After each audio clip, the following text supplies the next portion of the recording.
Hi everyone, and welcome back to the Monday Sparks with Teams with Hugo. Today's topic is going to be about strategic foresight. It's more a hard skill kind of topic, mostly because we spend a lot of time in the last weeks on personal topics, mostly about personal growth, and we want to go back to the teams and talk specifically about strategic foresight because it's one of the things I notice is extremely hard to find on a team, which is to have a compelling long-term vision that propels team members to go after it with all the intention and care, and have short-term wins that give the right learnings and momentum to celebrate and to move on. So when building strategic foresight, I'm going to pick up again to chess. And for the ones that do like chess and play chess, is a lot of a game of being able to see ahead of time, to be able to make a set of moves more than anyone else. So sometimes you have to see 2, 3, 5 moves ahead. They say that the grandmasters of chess even look at 10 moves ahead or 12 moves ahead.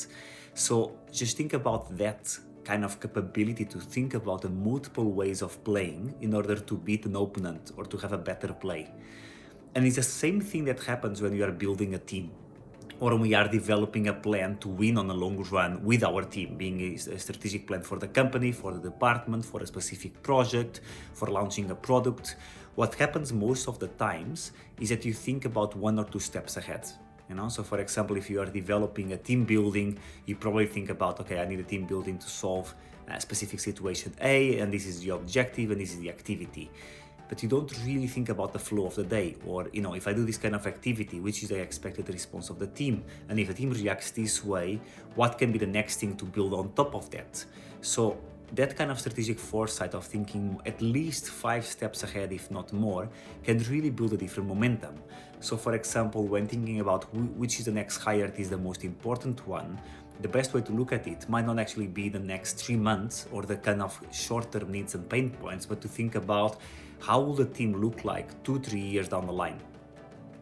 Which kind of setup we need to put the team or even the company to build a scalable model to reach our goals 5 years down the line and make decisions today that are going to impact that.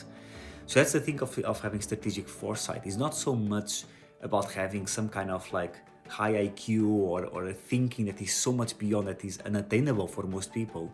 Is really just taking the time for yourself to think about how does it look down the line if I apply 2, 3, 5 steps ahead in order to think about multiple scenarios.